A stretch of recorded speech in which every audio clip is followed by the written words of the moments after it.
So our theme today, of course, beyond the conversation. What is the purpose of a conversation?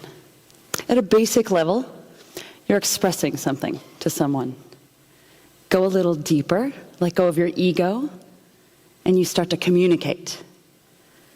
Allow yourself to be in the moment and open yourself up to another person, and you can really connect. As a musician, when I perform, at the basic level, coming from my ego, I want to express something to my audience. If I can let go a little bit and let the music speak, we start to communicate. If I can completely surrender to the music, the moment, and my audience, we'll really connect. Have you ever been to a performance during which time seemed suspended? Or you felt as if the person on stage was singing or playing just for you? Or maybe you could just tell that whatever this was, for whatever reason, there was something really special about it. 15 years ago in Las Vegas, I attended a performance of the Royal Philharmonic conducted by Daniel Gatti. They played Mahler's Fifth Symphony. No offense to Mahler fans out there. I don't typically seek out Mahler. I'd actually gone to the concert to hear the other major work on the program, and now I can't even remember what it was. Because here's what happened. Connection. The conductor and every member of that orchestra had so completely surrendered to the music, the moment, and the audience. They played like one instrument. It stopped even feeling like there was an orchestra playing. It just felt as if there was this amazing sound in existence, and we were all in it and a part of it. Now, this is a 72-minute, 5-movement work. And from the first notes, time had no meaning. The only conscious thought I remember having was somewhere in the middle of the 5th and final movement when I realized this is gonna end. And I was devastated, but also overwhelmed with the joy of having had that experience. A few days after the concert, a friend of mine bought me a CD. It was Mahler's Fifth Symphony, performed by the Royal Philharmonic, conducted by Daniel Gatti. I still haven't listened to it. I may never listen to it, because how could it possibly compare to that experience? So why isn't every performance like that? Why doesn't every conversation lead to that sense of connection? One big reason is fear. Fear has a profound effect on our conversations. It affects how or even if we express ourselves. It also affects us physically in many, many ways. I'm just going to talk about one. I'd like to introduce you to your psoas major. Your psoas major.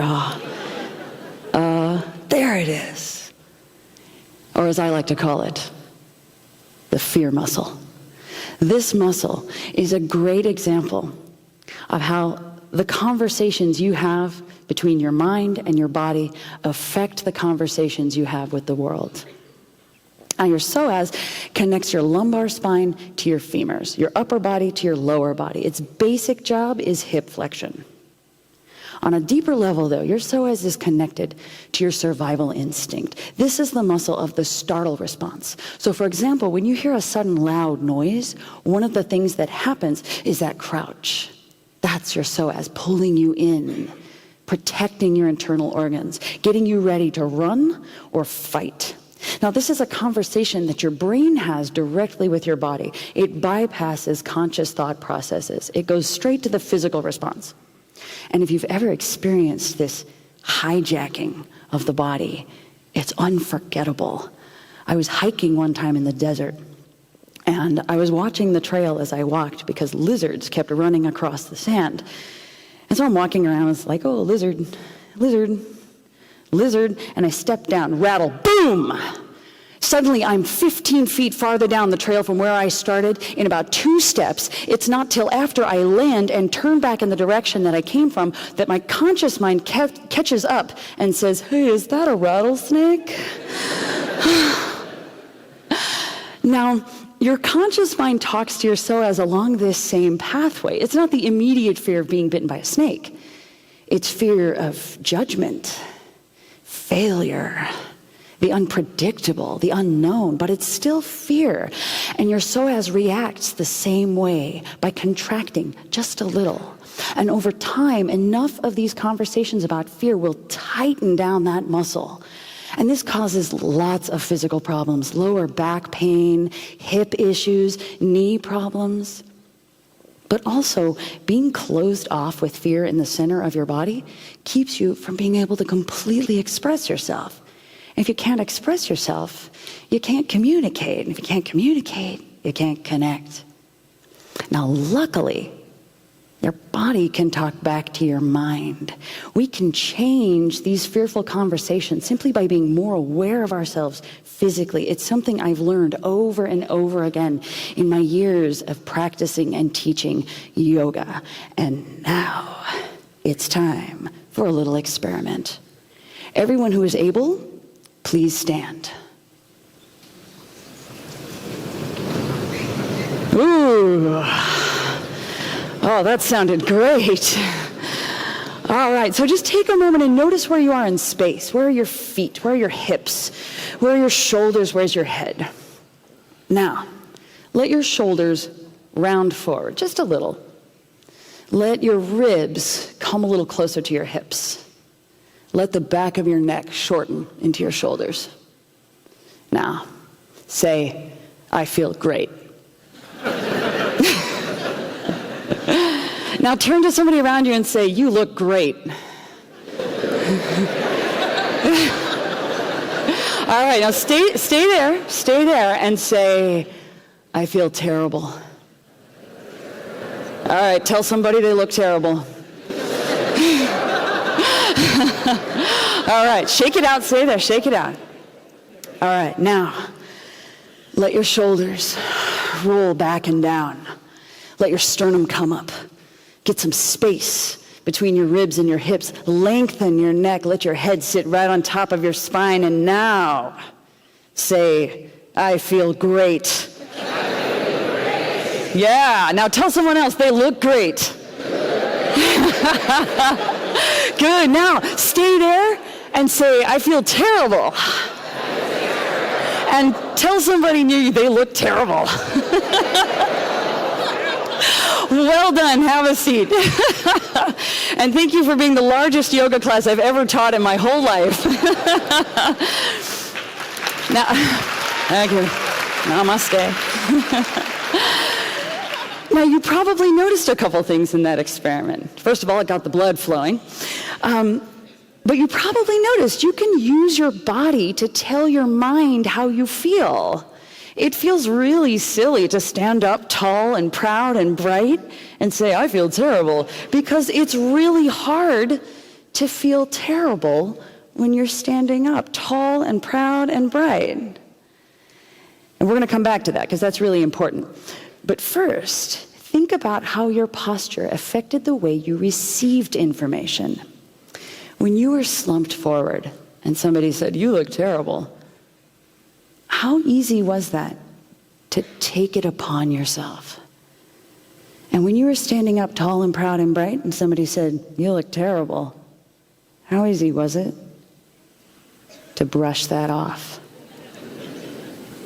Now, we're going to use this body-to-mind conversation. We are going to change those fearful conversations. We're going to break them, release them, let them go by opening up and releasing the psoas, the fear muscle. Now, in yoga, there are lots of postures that can help you do this.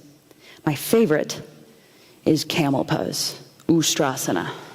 Don't worry, I'm not going to make you do this today. Camel is a backbend. Your survival instinct does not want you to do this. Look at how vulnerable you are. Your throat is exposed, All of your internal organs are exposed. You're in no position to run. You're in no position to fight. So the front of your body tightens up. That psoas tightens up, keeping you from getting deeply into this posture, protecting you from this non-existent threat. So your heart might race. Your breathing gets shallow. You might feel dizzy, lightheaded, nauseated. All because of this conversation between your brain and your body, between your survival instinct and your psoas. The mental strength to get into this posture comes from letting your mind in on the conversation, to tell your brain, you are perfectly safe. There is no threat, just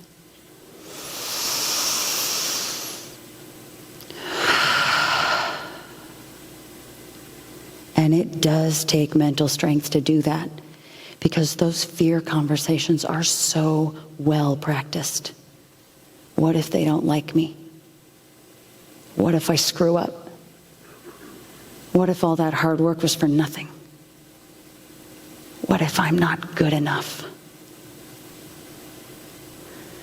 The physical strength to get into this posture comes from the back of the body. The glutes, hamstrings, rhomboids all work together to open up the front of the body. You can't get anywhere near camel pose without strong glutes, hamstrings, and rhomboids. And yet, the movements we practice on a daily basis, sitting at the computer, driving, all weaken those muscles. And the thoughts we practice on a daily basis, worry, anxiety, fear, further tighten up that psoas.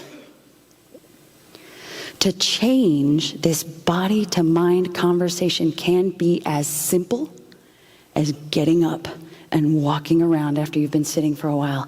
Take a few moments, stand tall and proud and bright, breathing deeply. Or you can seek out any number of disciplines that can help you find new movement patterns. Yoga works for me, but there are so many possibilities. Feldenkrais method, Alexander technique, Nia, Tai Chi, mobility wad, self-myofascial release, massage. Find what works for you. Change your movement patterns, and you'll find those thought patterns changing as well. But know that to open up that psoas requires you to put yourself into a vulnerable physical position like camel, and that takes strength.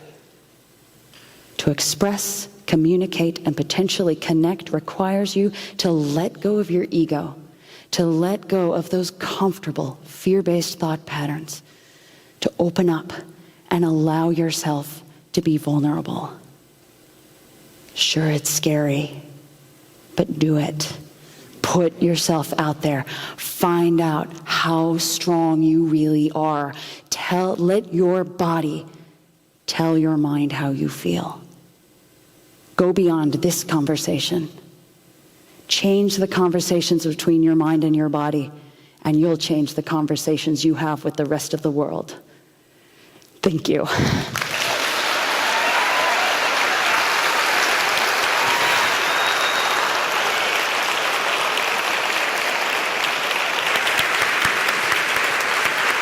Great job. Thanks a lot.